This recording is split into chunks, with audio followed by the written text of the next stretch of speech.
So another person in the dustbins of Jewish history is a rabbi in Kurdistan in the 1600s. Rabbi, I believe his name was Shmuel Barzani or Shlomo Barzani. He was the Rosh Yeshiva, the head of the Yeshiva of Kurdistan. 1600s, not 100 years ago, 1600s. When he passed away, there was nobody from his students that was worthy enough of taking over his position as Rosh Yeshiva, which Rosh Yeshiva then doubled over as chief rabbi of Kurdistan. And so the community elected his daughter, Osnat Barzani, to become the next chief rabbi of Kurdistan. She held this office her entire life. She taught Torah from behind a curtain. She was extremely traditional. She would come into the class and there was a mechita and she would teach from behind the mechita. Nobody ever saw her. She would speak to the community behind the mechita. That was her thing. But she was the chief rabbi of Kurdistan in the 1600s. That's something that we conveniently throw into the dustbins of history because it won't make us look good as Faradim if already in the 1600s we're so innovative and modern that we had a female rabbi. Now, I won't say that was the norm, and not at all in the Sephardic community. There are actually more cases like this in the Ashkenazi community. More cases of ladies being in positions of rabbinic authority in Ashkenaz, in traditional Ashkenaz, not in later day Ashkenaz. I have a book that has in there maybe 8 or 9 ladies that took public office in Ashkenaz. There was a lady, even my wife doesn't like when I share the story because she was considered a Hasidic rebel. Oh, so she was a rebel, not the rebel. There was a lady called the Maidel of Ludmir. The Maidel of Ludmir was the daughter of the student of the Chernobyler Maggid, one of the big Hasidic rabbis. And she, at a certain point in her life, was realized by the people around her that she was a big Torah scholar. And not just a Torah scholar, but somebody who was blessings came true, all kinds of things like that. And she developed a following. A following in 1800s Europe as a Hasidic rebbe. Wow. Some consider her the first and last Hasidic female rebbe. And she developed the following. She had a community. She held tish. You know what a tish is? When she said there are thousands of Hasidim and bleachers. I don't know if it's thousands, but there were people in the bleachers. They came to her for blessings, for advice, for Torah classes, for all kinds of things. And she decided she didn't want to get married, which is why she deserved the title Maidel. Maidel, I guess, in Yiddish means like a single girl, a young girl. She wasn't so young, but she, a Maidel of Ludmir. And at a certain point, nobody was vocal against her, but it seemed to not look so good, and so the pressure was applied on the Chernobyler Maggid, the rabbi of the community, to tell her to stop what she's doing, to get married, to lead a normal Jewish life, so to speak. And he did that. He spoke to her, and she didn't listen to him. He spoke to her again, she listened to him, and then she realized she couldn't suppress herself, so she got up and moved to Israel. Seems that because of that, not outright expulsion, but push out of the community, she ended up in Israel having a following mostly of Arabs, people who were not Jewish, and the end of her history is not as noble as it was when she was in Europe. But the Maidel of Ludmir is an example of a lady who did step up to authority in Ashkenaz, but was suppressed by whichever leaders were at that time.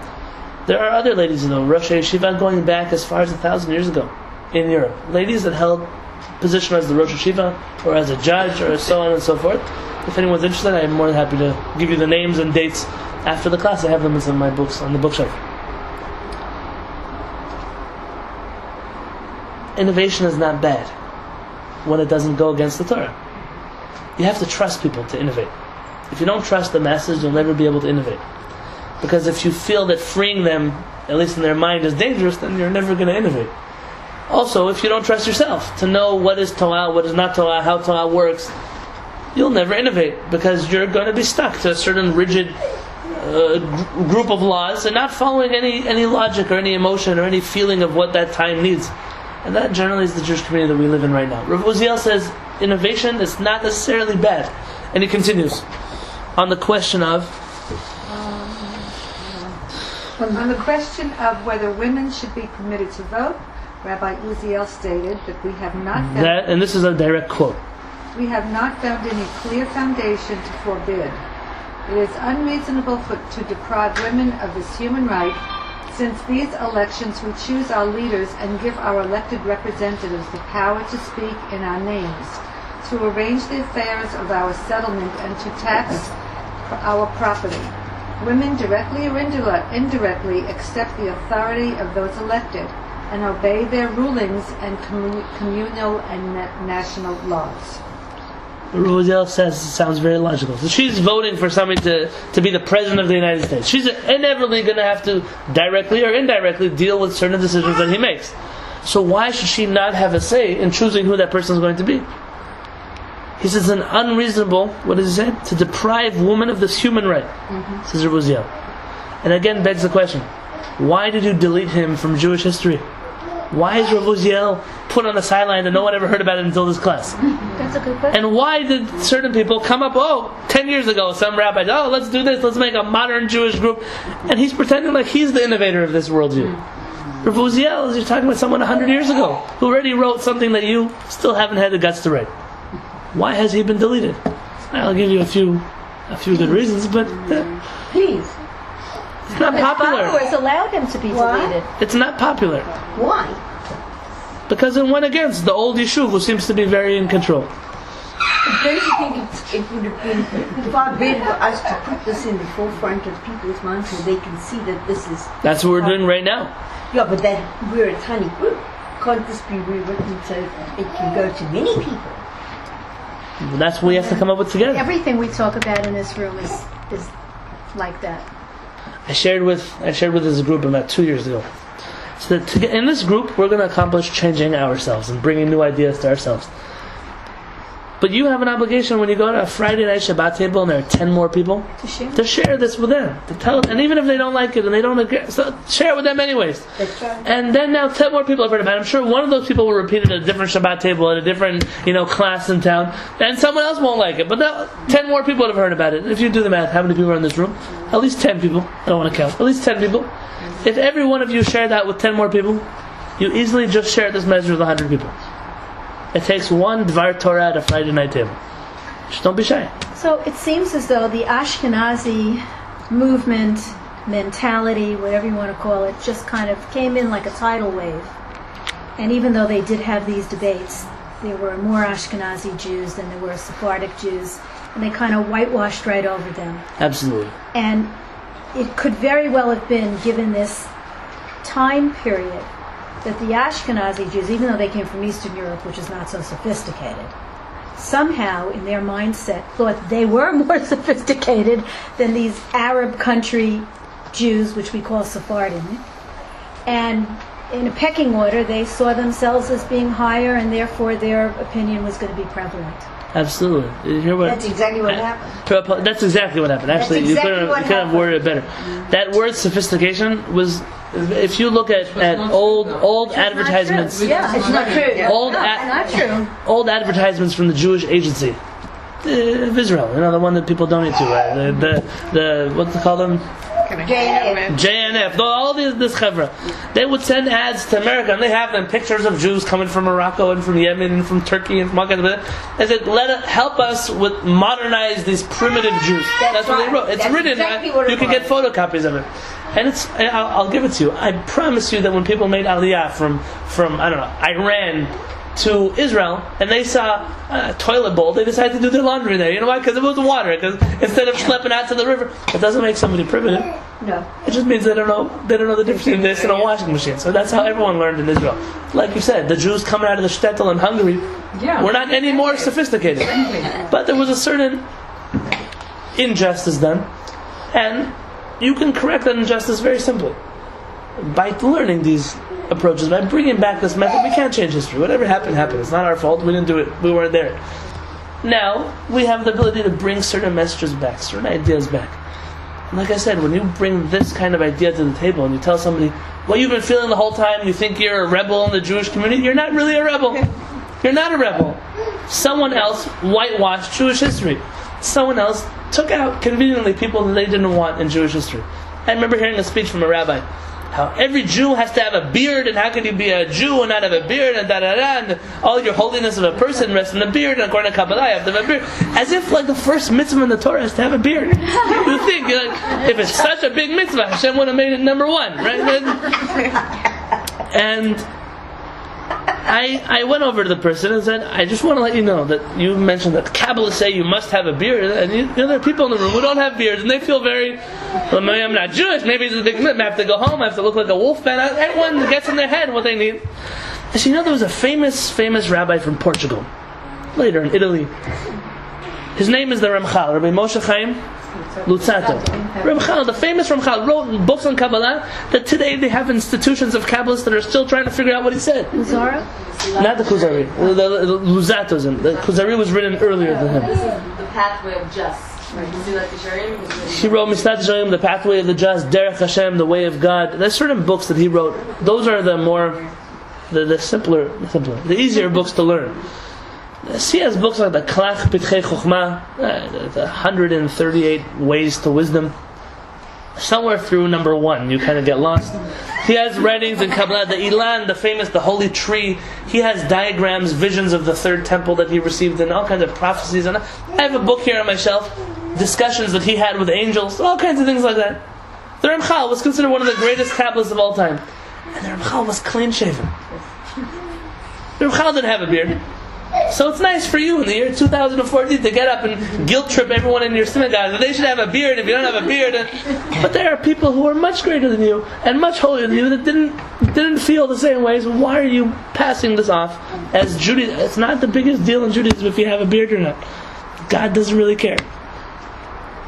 There's a famous story about the Satmar Rebbe. Now the Satmar Rebbe is no modern, innovative Rebbe, but was a very holy tzaddik. The Satmar was a very holy person. As much as I disagree with very many things that he said. The Satmar Rebbe had a close friend called Mike Tress. Mike Tress, if you know anything about American Jewish history, I have a book of his on my bookshelf. He was a big rabbi, but more a political activist in the early years of the Jewish community after the Holocaust in Israel, in America. He was famous for lobbying Congress for all kinds of Jewish rights and getting funding for Jewish schools in different places and different things that he was able to pull off. And Mike Tress, because he was so involved in the government and in America, still there in official government office, having a beard is not considered so proper. The American army always have people that want to have a beard, a rabbi, and they make the shave. It's a whole discussion. There's still something about being clean shaven in this country is considered very professional. The last president with the beard, Abraham Lincoln. I don't know who was. Most people, beards are not so accepted in this society. At least not then. And Mike Tress was famous for not having a beard. And he was in Congress one day and in the White House a different day, and he was traveling all kinds of... He was an activist for the Jewish community. And whenever he would come to the Satmar Rebbe would put him next to him at the head table, and he would talk to him and sit with him. And one of the Hasidim once came over to the Satmar Rebbe and said, "How are you so close to this modern guy, Mike Tress?" He's a rabbi, by the way, Rabbi Mike Tress. He said, "He doesn't have a beard." He doesn't have a beard, I know. He says, "But how can he be so close to a guy who doesn't have a beard? He pretends to be a rabbi, he doesn't have a beard." So the Satmar Rebbe said he was very sharp. He said, let me tell you what's going to happen. Say, after 120 years, I don't speak Yiddish, but I'm just translating. I said, after 120 years, when Mike Tress goes up to the heavenly court in Gan Eden, they're going to say, "Yid, Jew, where's your bard? Where's your beard?" He said, he's not going to have a good answer for them. He said, but when you go up to Gan Eden after 120 years, they're going to say, "Bard, beard, where's your Yid? Where's your Jew?" He said, no, he has the Jew, he just doesn't have the beard. You have the beard, but you don't have any Jew inside of you. So what does it help that you have a beard? What does it help? Sometimes people get stuck on little things. And when you hear that there are opinions that actually help your worldview out, that make you feel part of the circle, part of the community, part of that tradition that we've been trying to fight for so long. So why do you let certain people get thrown out? And the job here in this group, bring them back in, bring them to the table, bring them to this discussion. Let's see what Rabbi Uziel continues on 7. Rabbi Uziel thought. Rabbi Uziel thought it was unjust to expect women to be bound to decisions over which they had no say. Some opponents of women's suffrage suggested that women's understanding was limited and they were not competent to vote. To this, Rabbi Uziel noted that many men had limited understanding. They say many or all. Should they, too, be deprived of the right to vote? Moreover, Rabbi Uziel wrote that women were endowed with intelligence and sound judgment no less than men. Experience demonstrates this to be true. There you have Rabbi Uziel. Rabbi Uziel says, you could say women are like this, but are there no men like that? So are you going to deprive them of their right to vote because they're not so intelligent? Sometimes I think we should. Rabbi, I have a question. Yeah. But this might sound novel. Not novel. This might sound very, he's not saying anything so special. But this is 1918. This is not today. This is not the world that you live in today. Rabbi Uziel was not born in 1918. Rabbi Uziel was born in the 1800s. And this is Rabbi Uziel's worldview. But this was a conversation that was happening at least in America. So if either of these rabbis had any connection to what was happening here in the United States, they would have known about the women's suffrage movement, pros and cons and different opinions. I'm assuming that they were more influenced by the British suffrage movement because they were under British rule. Okay. Yeah, that's What I'm assuming. And when did the British, their suffrage movement started? Someone told me around the same time. Okay, all right. You wanted to ask us. So I'm going back to the source, and the source is that God created man. He created he, she. So you've got he, she, and then he separates he, she. And we've seen Sarah taking action, being the more profitable one or making a decision. We're seeing Rivka in taking charge of a future of the Jewish nation. Why did the Rabbanim actually went ahead and separated the woman altogether from what they originally had in the beginning? I'm not convinced that it was a malicious move to separate anything. Rather, you live in the world around you. You live in the society that's around you. If you knew the kind of American values, good and negative, that penetrate Jewish society today, you would also ask the same question. The rabbis, they didn't do it. It's part of the way. When you're brought up in a certain country, you're brought up in a certain way, you're brought up you'll find ways to prove your worldview in any religion that you're a part of. That's a good point. But isn't it, the Torah, if that's the truth, this is a myth? The Gemara tells us that this is an important line to write down. I wish I could put on a billboard, but nobody will understand. The Gemara says, Kan darchim, Kan, Kuf Nun. There are 150 ways letaher et hasheretz, to purify that which is impure. There are 150 ways, according to the Torah, to prove that a pig is kosher. If you wanted to, you could prove it. Because with logic, you can prove anything. Anything. The Rabbi Yehuda Halevy in the Kuzari suggests that if Aristotle was born Jewish, he would have been the Rambam. That's what he suggests. He says, and if the Rambam was born next to Aristotle's parents, he would have probably been Aristotle, not the Rambam. Because you inevitably prove certain parts of your life in whatever text or whatever backing you need, you'll find in the Torah. And that's why when it comes to Torah, you need more than just truth. You also need a certain kind of head, you need a certain kind of heart, you need a certain kind of soul. Not everyone who learns the Torah is going to come out with the true message of the Torah. Which is why throughout our history we've allowed certain people the right to decide things in the Torah, not other people. And when those other people started deciding things about Torah, it was very dangerous. The Talmud tells us, there's a verse in the Tanakh. The Tanakh says, Rabim chalalim hipila, v'atzumim kol harugeha. It says, Rabim chalalim hipila, many dead bodies have been killed or dropped because of this. V'atzumim kol harugeha, and multitudes have been murdered because of them. The Talmud says, what is this verse talking about? Who's it talking about? Because of what? Very nice. Talmud says what? Because of what? So the Talmud says, Rabim chalalim hipila, ze talmid shelo higia lehorah v'moreh. The many dead bodies that were scattered, said this was done by students who had no right to be teaching Torah, but decided to teach, decided to rule in Torah. It says in the multitudes that were murdered, it says Zeh talmid shehigia lehorah ve'eino moreh. that is because there are Torah scholars that were able to teach and they chose not to. And what the Talmud is suggesting is there are certain people who don't have the license to talk. Not in the name of God, not in the name of Judaism, not in the name of the Torah, even if they know a thing or two about Torah.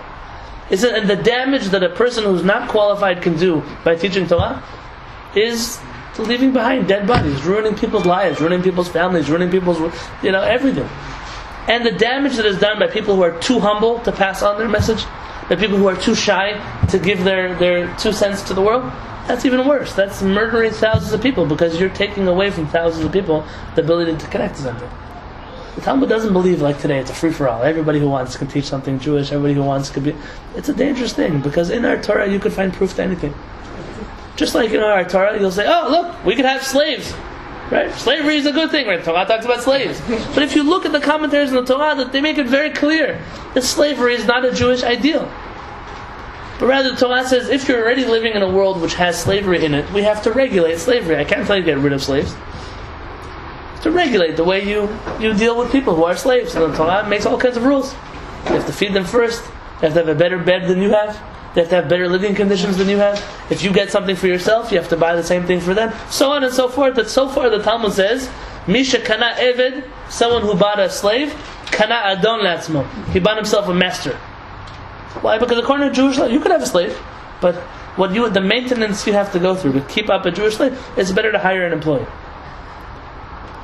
The Torah has room to be interpreted in different ways. And that's the beauty of the Torah, it's also the danger.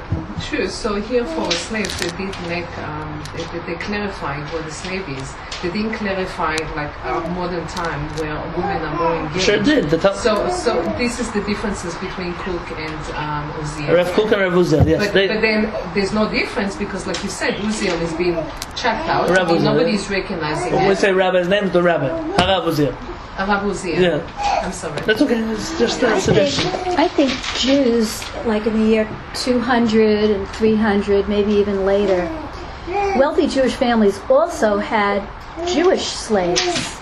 And they had them because under the Persian rule, there were certain taxes that had to be paid. And let's say a woman was a widow, or whatever happened, there's a word for it, if her husband went away and didn't come back, Aguna. she would have to pay a tax to the Persian government. That's right. And if she couldn't pay that tax, she was in big trouble. So a lot of the wealthy Jewish families, rabbinical families including, would buy her as a slave, and she worked for them in their household, and they were referred to, I think, as slaves. They were. And some families, of course, treated them better than others because they were all human beings, etc. But I thought that was a very interesting concept. People don't realize that Jews had Jewish slaves. It wasn't just, the guy down the street who was an Arab schlep who was What Khaled just brought up is actually the more common kind of slave that did exist. If I mentioned this to my kollel the other day. The slaves were not only like that, also if someone, let's say, and I've shared this to the group here before, if someone steals $30,000 from a business, they swindle them out of money, and they come to court and go, you just took their money, we'll put you in prison for 3 years. What did you accomplish by putting a person in prison for 3 years? Nothing. This guy didn't get back his money. Correct. And this guy is not going to be doing anything conducive for 3 years. Correct. So what the Torah decides is instead of putting a person in prison, there is no prison in Jewish law. Prison doesn't exist. We don't believe that prison is a valuable way to pass off a message. I once spoke about it in this class. If you remember, when we were still learning in the shul. And the Torah says instead, he has to be a slave for this person who he stole money from. What does a slave mean? It means an employee that's not paid until he makes back the value that he stole from them. For example, let's say $30,000, that's what you would pay a secretary in your office. So this guy has to be the secretary in the office for a whole year, and he doesn't get paid. And then you have a choice. It's an interesting thing. First off, it rehabilitates the victim with the person who was doing the crime. Somehow they have to work together. It's a choice. You don't have to take him back. You can work for somebody else. But if you want your money back, you have a free employee for a year. And it could be that after a year, you've already trained this employee. He's not going to have to go to the street because you're going to want to hire him. And you're not going to have to look for somebody else because you already have somebody doing the job. And what you've successfully done is rehabilitated a person who stole, instead of putting him in prison for 3 years where he meets even more criminals and even more drug addicts and even more murderers and all kinds of things. He now is rehabilitated into mainstream society without ever having to leave society. Which is a good ideal, but it doesn't always work because Doesn't always the work. emotions and the feelings and the attitudes Absolutely. and the resentments Absolutely. stand in the way of making that work. Absolutely. And Israel has prisons. Yeah, Israel. Israel is prison. Absolutely, and the Jews inside it. Yeah, exactly. Who else are we going to put inside of there? The Arabs. Yeah, so not all Jews in the world are so wonderful. Let's keep reading. Rabbi Uziel. Rabbi Uziel rejected the argument that letting women vote would be a threat to the morality of the family life. This is a baseless claim and should carry no weight in this debate. But Rabbi Uziel, I have to interrupt you. Rabbi Uziel is classic in his approach that unless you can prove something to me, don't assume things in the name of halakha. Now, unless you have a proof text that says that allowing a woman to vote or hold public office will undermine family life, if that's just a theory of yours, so that's your own personal choice to make, but you cannot enforce that. You cannot put that on top of somebody else if you don't have a valid source backing you up. That's Rav Uziel's approach, generally in halakha. Rav Uziel's students have the same approach. There's a book that I have on my bookshelf. See those green books? And next to the cream books? In between there's a little blue book. Yes. Okay, it's towards the end of that book, Rav Uziel's student writes about ladies wearing pants. And Rav Uziel, it's a student. He learned in the same school of thought. And he said, I have found no reason, halachically, to forbid a lady from wearing pants. He says the argument that pants are men's clothing, so today you have pants that are ladies' clothing. And if a man would wear them, he'd be guilty of wearing a lady's clothing. He said, so long as they cover enough, and so long as they're not provocative and they're just conservative, traditional pants, says Rabbi Uziel, you have no ability halachically to tell somebody they cannot wear pants. He says, you can say that traditionally Jewish ladies wear skirts and dresses and that's how you would prefer to dress. He said, that's fine. But you cannot enforce it as a halakha. You can only suggest it as a traditional way of life, but not as a halakha. He's not alone, but nor is he accepted. That opinion is not considered mainstream. But this is classic to the school of thought of Rabbi Uziel. Unless you can prove it, unless you can pin something biblical on it, something rabbinic on it, don't suggest to me that maybe if you allow a woman to vote, it's going to undermine family life. Says who? Maybe not. Maybe it won't. This is classic. This is very normal of Rav Uziel to suggest it to them. Sorry to interrupt you. One opponent, though, that women should be excluded from voting or holding office based on women's status in biblical times. Rabbi Uziel brushed his objection aside, noting that it had no bearing on the question at hand. So what difference does it make if in biblical times ladies were considered like this or that? But today you're not in biblical times, so why are you bringing up an argument that's not valid? Women, as well as men, were created in God's image. They had a basic right to be able to vote for those who would have authority to pass laws which would affect them. Not only was there no prohibition to women's suffrage, but depriving women of this right would be unjust and would cause them humiliation and pain. Again, this is another classic of Rabbi Uziel. Not only does he say something's okay, but he always takes the next step and says if you would follow your opinion, you'd be doing an injustice. Like he said by autopsies, remember? Not only is it okay to take from Jews, but if you don't take from Jews, then you're doing non-Jews injustice. Remember that? And Rabbi Uziel, this is his style. He always says, not only am I right, but you're wrong. That's always how he works. It comes off perhaps as sharp, but that's what he feels. The top of page 8. By the way, you mentioned something. It was a good question that we didn't address it properly. Ariella asked things that are biblical. You find the Torah says that ladies were created in the image of God, and then you find later people arguing about that. Who gave you the right to argue about something that's written in the Torah? This is classic in Jewish literature. This is how much you interpret the Torah literally. Do you take things literally? Are things exceptions? When you find something in the Tanakh and you say, oh, Dvorah being a prophet, that was an exception. Sure, it could happen, but it doesn't happen anymore, so forget about it. It's a biblical thing. Or do you say, no, that sets a precedent that a lady who would want to be a judge or a prophet, she now has I'm like Dvorah. That would be two different schools of thought. I'll give you an example for this. Ladies singing publicly. You know there's a prohibition rabbinically of ladies singing in front of men because it's considered provocative. I'll tell you the truth. If ladies only knew what men said about them when they have nice voices, probably you'd agree with what the rabbis say as well. But the question here comes. Sure. What do you mean, really? You don't want to know what men think. No, you don't. Not all men. I'm sure there are some decent, good men out there. Singing. Even the decent ones. Let's move on. From singing. You should know that most of, and I didn't come here to talk about this. This is for a Tuesday class, not for my class. But generally, the laws of tzniut, of whatever come into modesty, and they don't just go for ladies. There are laws of modesty for men also that nobody talks about. We should learn about them. Sure. There are laws of modesty. It's not modesty like in the world. Everything has to be covered. That's not modesty. It's a part of the discussion of tzniut. But tzniut, essentially, if you would look at our real text, the classic Jewish text, is meant to encourage people to appreciate their wife, their spouse, their partner for who they are and not the things that they're able to do or show.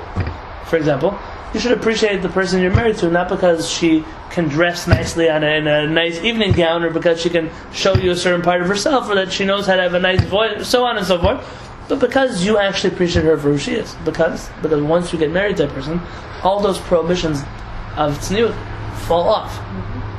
All those things are now. A lady can sing for her husband. A lady can be undressed for all kinds of songs that she's allowed to, just not for other people, because nobody else should appreciate you for things that are not you. They're just a part of you, and that works for men also. There are certain things. How long now? We'll have this discussion. I have a clock that I'm working on. Okay. So when it comes to this discussion of taking things literally from the Torah, you find the ladies crossing the sea. Remember Miriam? Vatikach Miriam and Via. Miriam, the prophetess. Not just she doesn't just call her Miriam here. He calls her Miriam and Via, special, like a special status. She's a prophetess. What does she take? Tof biyada. She takes a tambourine or a drum in her hands, and she starts singing with all the ladies. They start singing. Now watch what happens here. You suddenly come across different commentaries. I'm sure there's somebody who took this verse out of the Torah, I'm sure. But you have, they were walking separate. They were men in the front, women in the back. Or they sang low enough, they want to hear them. I'm sure all kinds of answers are given here. The very simple reading of this Torah verse is the lady sang, and the men probably heard them. Probably. So what do you say? Can the lady sing in public for men? What about that teaching? You'll find in the writings of the Chida, Rabbi Chaim Yosef David Azulai, one of the chief rabbis of Morocco, later Israel. He was a student of the Or Chaim HaKadosh, Rabbi Chaim Ibn Attar. He wrote a commentary on the Chumash, many of you are probably familiar with. The Chida writes, you learn from the story two things. One, when a lady sings in a group, that's no longer considered provocative, because you can't single out one person. You can't single out one person. Like it says in the Talmud in Rosh Hashanah, the Sdei Chemed also quotes this. The Sephardic rabbi, Rabbi Chizkiyahu Medini. He was the chief rabbi of Hebron about 100 years ago. The Sdei Chemed writes this as well. He codifies it into halakha, while the Chida was just suggesting it as a theory. So the Talmud says in Tractate Rosh Hashanah that if you want to hear the shofar being blown, any shofar voice count, and it sounds like, if it's rusty, it all works, except for one shofar sound. If you hear two shofars being blown together, then it doesn't count as a shofar blown. Because terei kale, two voices, lo mishtemai, are not able to be heard, says the Talmud. Two voices are not able, meaning you can't single out one of the voices, and therefore, it doesn't count as a shofar blown. Says the Chida and later the Sdei Chemed, so that's true with ladies singing. If they're singing together as a group, and you can no longer single out people's voices, it's like the shofar blowing. Two voices don't add up, and therefore you're able to hear. And that's what happened in the Torah. It says, and he lists a number of disproofs to his opinion. That's only talking about shofars. That's only because he's understanding shofar, you have to hear one blow, not two blows. Okay, he says, I'm willing to say that you can disprove what I'm saying. So then I have a second opinion. He said, Miriam, what kind of song was she singing over there? A happy song. The gods. It was a holy song. It was a praise of Hashem. It wasn't some, pop song that was on the radio. She was singing a holy song, something that was connecting her to Hashem, connecting people to Hashem. And says the Chida, perhaps songs that are sung to Hashem are not included in this idea of not, because Why should a lady not be able to sing to Hashem? Why should we not be able to hear someone praising Hashem? And Kehillat says, okay, I'm willing to say that you could prove me wrong in this one also. Why? How did they prove him wrong? They said, Miriam was a prophetess. You're not a prophetess, so if you have a song in prophecy, we let you sing also. But unless you're a prophet, you can't. Kehillat says, I agree with you. I agree. Either one you could disprove. But if you put them together, meaning you have ladies singing holy songs in a group, he says, you can't prove me wrong over here, because we have a rule in Judaism that says when you have two opinions that on their own can't stand up, but together they match, it says you have no right to disprove them. And therefore we have a very simple rule on my Shabbat table. So long as we're all singing together, and it's a Shabbat song, I don't care who sings it. Our parents told us that. My rabbi, our parents, that's obvious that it's correct. But that's very different than what you would hear from other people. Who say, oh, you see, like one half of the table is singing, one half of the table isn't singing. Or these things, it depends how you would interpret a Tanakh text. Would you say it's an exception to the rule, or would you actually try to learn a halachic ruling from it? And again, anytime you divorce Judaism from Tanakh, from our Torah, you're going to come out with a very perverted, convoluted Judaism. And very often, Judaism is divorced from Tanakh, because Tanakh doesn't fit in with our 2014 Code of Jewish Law. It doesn't fit in because it doesn't work. Kind of like what I said last week about your grandparents. If you divorce yourself from that worldview, of course today's worldview doesn't match because we've changed it. Let's read just a little bit more. I know I hit 12 o'clock. Okay, we can finish this next week, God willing. But just to wrap up today. There's room always in the Jewish table for discussion, for arguing, for difference of opinions. I am in no way Chalila putting down Rabbi Kook. You've heard me quote Rabbi Kook very often.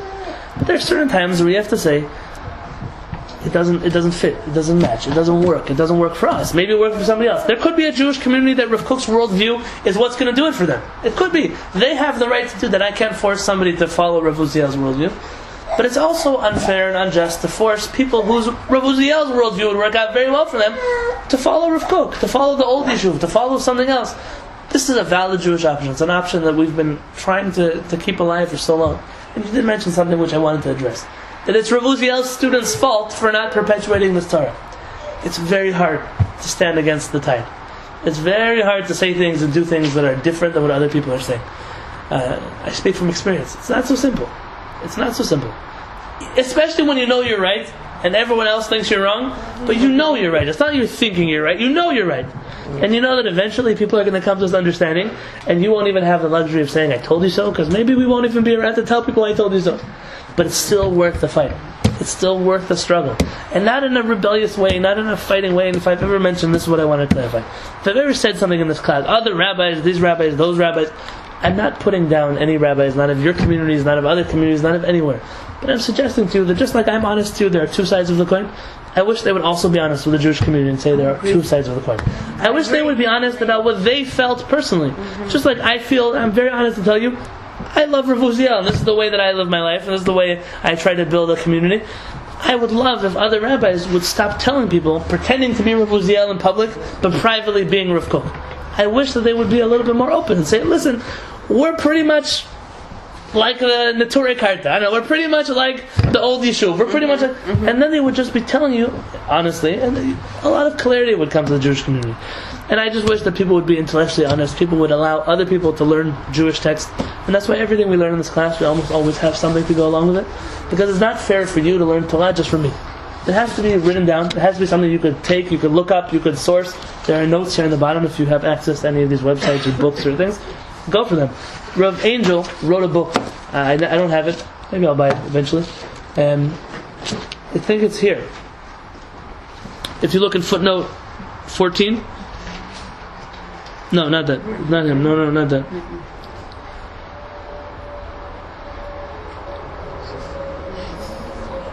Okay, I'll.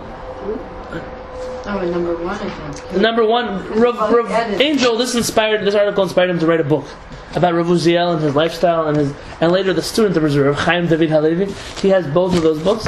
I suggest that you, if you have some extra money and you want to order something on Amazon, look it up. Look up Rabbi Angel, look up Rabbi Uziel, Rabbi Chaim David Halevy, and tell me what the book's like. Maybe I'll order one myself. I wish you have a beautiful day.